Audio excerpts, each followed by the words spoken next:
Assalamualaikum warahmatullahi wabarakatuh. Berjumpa lagi dengan saya Ahmad Daniel dari Ahmad Daniel Channel. Kali ini saya mau ngevlog tentang aktivitas saya merapikan bagian rumah yang ada kerusakan. Ini adalah area jemuran di lantai 2 yang memiliki exit door ke atap. Tapi kondisi exit doornya, lihat nih, bisa terlihat sudah ditalikan.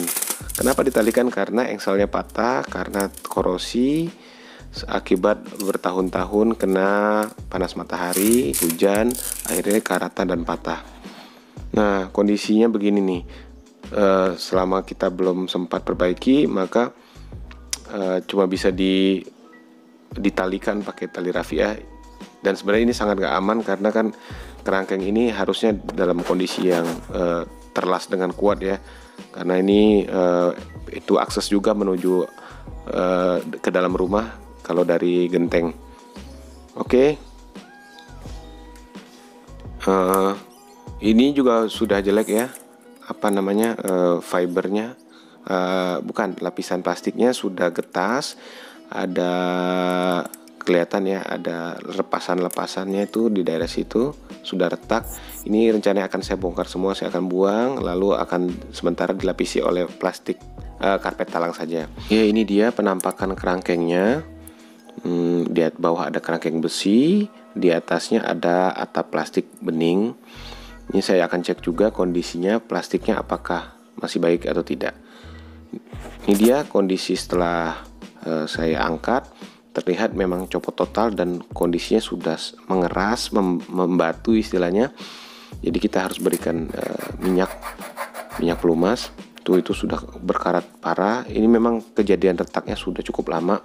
Itu posisi retakannya telah membuat dia lepas dari tempatnya. Itu kan sudah copot dia. Nah, ini akan saya las ulang menggunakan mesin las pinjaman dan mudah-mudahan kali ini saya akan las dengan las yang tebal agar dia lebih awet begitu. Ini akan saya bongkar semua agar dapat diganti nanti kapan-kapan dengan plastik atap yang baru. Oh ya, ini dia kondisi atap rumah. Sekalian saya cek karena sekarang lagi musim layangan, ternyata memang banyak bekas layangan yang nyangkut di atap, tapi juga akhirnya menjadi sampah di talang. Dan ini kalau musim penghujan tiba bisa terbawa air, lalu dia menutup jalur air mengalir yang menuju pembuangan ke pipa. Ini akan saya lakukan bersih-bersih juga. Ini kondisi yang lainnya di bawah genteng tidak ada kerusakan sama sekali, alhamdulillah. Lalu kita cek juga kondisi dinding luar, ya tidak ada kerusakan juga, tapi mungkin kapan-kapan kalau ada rezeki harus dilapis ulang dengan pelapis anti bocor. Nah, itu juga toren saya juga perlu akan cat ulang karena sudah karatan, dan untuk menghindari karatan yang lebih parah harus dicat ulang. Ini dia atap plastiknya. Saya perhatikan ternyata mumbul ada di beberapa bagian. Ini saya curiganya karena lihat tuh, kalau dilihat dari bawah, kenapa ya? Oh, itu dia. Ada paku yang tercerabut dari papan tempat dia berpegang. Ada sekitar 5 paku. Penyebabnya apa? Ternyata ada benang layangan di situ. Nah, benang layangan ini tersangkut dan mungkin ditarik sama yang sedang main layangan. Akhirnya pelan-pelan tercabutlah pakunya. Mungkin benang yang dipakai itu benang tebal. Saya akan cabut semuanya, lalu akan saya pukul lagi ya agar kembali ke tempatnya. Soalnya ini kalau tidak di maintenance, kalau terjadi angin kencang bisa bahaya ya, bisa terbang atapnya. Dan kalau udah terbang bisa menimpa dan akhirnya kerusakannya lebih banyak, harus mengeluarkan biaya lebih banyak lagi. Oke, saya pukul tek. Mudah-mudahan ini ya tidak ada lagi benang-benang yang mampir ke situ. Tapi kelihatannya susah ya karena memang masih musim layangan. Jadi saya harus, yang namanya punya rumah tuh harus rajin ngecek ya. kondisi rumahnya.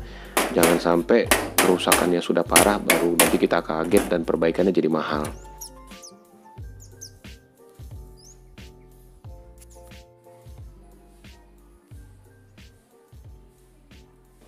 Alhamdulillah sudah kembali baik, sudah kembali ke tempatnya pakunya. Oke, sekarang kita berlanjut fokusnya ke engsel ini. Jadi ini saya sudah bongkar ya lapisan plastik yang sudah rusak tadi. Dia saya simulasikan kalau kembalikan posisi kerangkengnya, pintu kerangkengnya ke tempatnya, agar nanti saat nanti dilas saya tidak mengelasnya di posisi yang salah.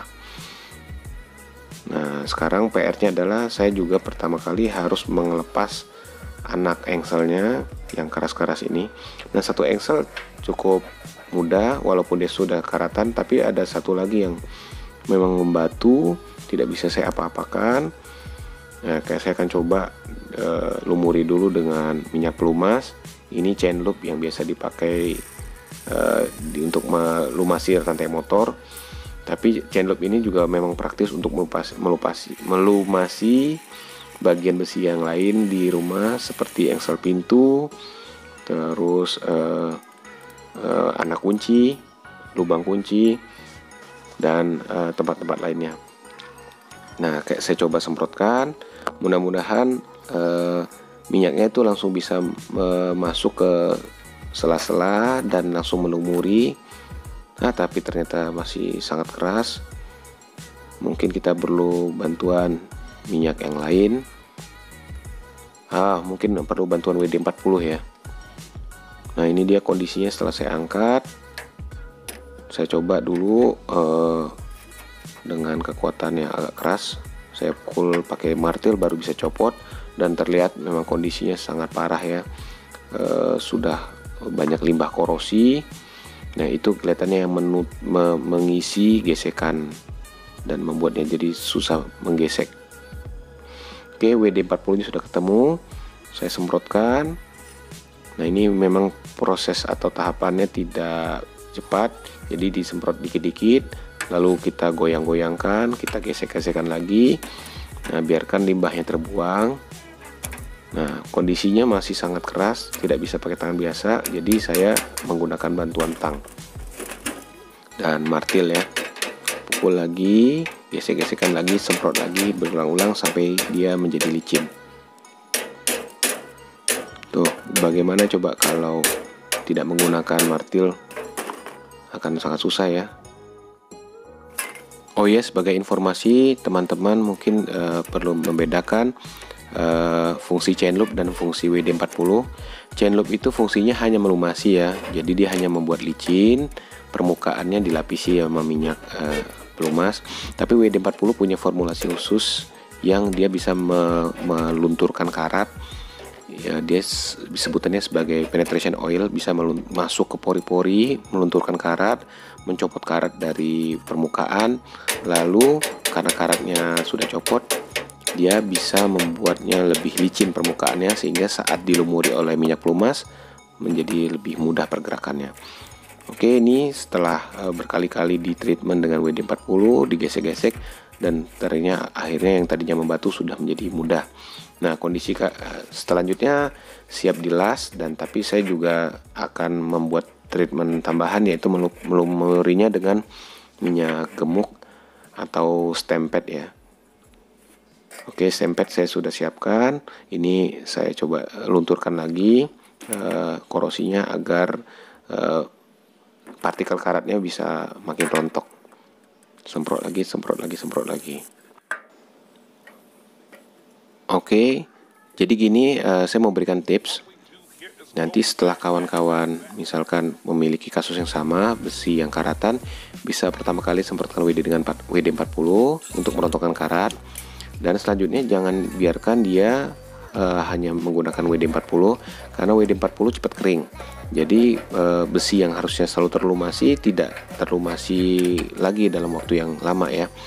Jadi teman-teman bisa selanjutnya treatment dengan secara rutin berikan minyak chain loop, atau juga bisa lumuri dengan stemped atau minyak gemuk. Oke, sekarang saya sedang mendudukkan posisi pintu kerangkengnya di posisi yang awal, persiapan untuk pengelasan. Ini saya sudah siapkan mesin las pinjaman. Nah, kabelnya sudah disambung dari bawah. Oke, bersih-bersih dulu bekas-bekas yang tidak dipakai lagi, seperti kabel tis yang sudah putus. Ini dia posisi siap dilas. Sudah saya ganjal dan sudah saya simulasikan agar mulus pergerakannya. Oke, dalam video ini saya sebenarnya sudah merekam saat pengelasan, tapi ternyata handphonenya terlalu panas dan ternyata gagal direkam. Nah, jadi tampak hasil pengelasan aja. Ini dia sudah terlas. Nah, hati-hati ya teman-teman yang menggunakan alat las, karena ini alat yang berbahaya ya, bukan alat sederhana. Oke, selanjutnya saya melakukan patroli ke Talang sambil saya jalan-jalan, menemukan bahwa banyak sampah yang tadi saya sudah sebutkan, banyak sampah benang dan layangannya. Jadi saya sudah gulung, nanti selanjutnya saya buang. Nah, ini dia contohnya, ada bambu-bambu yang kondisinya sudah korosi, ditinggal tukang di atas. Ini dia kondisi talangnya yang akan saya patrolikan. Nah, tuh masih ada bekas layangan kan, itu sudah lama, kertasnya sudah tidak ada, tapi rangkanya masih ada. Ini tuh cukup banyak ya, saya hitung-hitung saya nemukan 10 lebih. Memang saya terakhir naik sini kira-kira setahun yang lalu. Oh, di mana-mana ada layangan, termasuk di atap rumah sebelah. Sekalian saya ngecek juga kondisi gentengnya, apakah ada genteng yang merosot atau tidak. Tidak ada, alhamdulillah. Dia penampakan menuju depan rumah. Ini ya, saya mau jatuhkan bambunya yang bekas itu ke bawah. Nah, ternyata masih ada juga benang-benang yang menyangkut di genteng, dan ini yang dikhawatirkan bisa membuat gentengnya tergeser. Lalu kalau ada angin kencang dan hujan kencang, gentengnya bisa merosot dan akhirnya banjir, masuk ke dalam, kebocoran ke dalam rumah. Oh ya, maaf gambarnya patah-patah karena kondisi atap ini sedang panas-panasnya, dan handphone kalau dalam kondisi panas prosesornya akan ikut panas, dan performa rekaman juga akan turun sehingga gambarnya patah-patah. Ini banyak sekali benangnya, saya tarik sampai maksimal, sampai putus, lalu akhirnya saya gulung dan saya buang ke bawah. Oke, sudah selesai patrolinya. Ini penampakan hasil las yang sudah selesai. Jangan lupa dicek dulu apakah memang lasannya sudah tebal atau enggak. Dan saya mengelasnya cukup tebal agar kalau korisi lagi tidak terurus, maka lasannya tidak langsung kalah. Oke, kita coba. Wih, sudah enak, sudah lancar. Dan yang paling penting, setelah digembok maka kerangkengnya akan berfungsi sempurna, akan melindungi, tidak bisa orang masuk. Ini dia penampakan dari dalamnya. Tinggal kita pasang gembok. Ini saya kerjainnya ini 2 jaman ya. Cukup lama karena ada 3 pekerjaan yang dilakukan: pembersihan, terus pembetulan genteng yang atap yang jelat, dan pengelasan yang korosi. Oke, sampai ketemu lagi di vlog berikutnya. Assalamualaikum, dadah.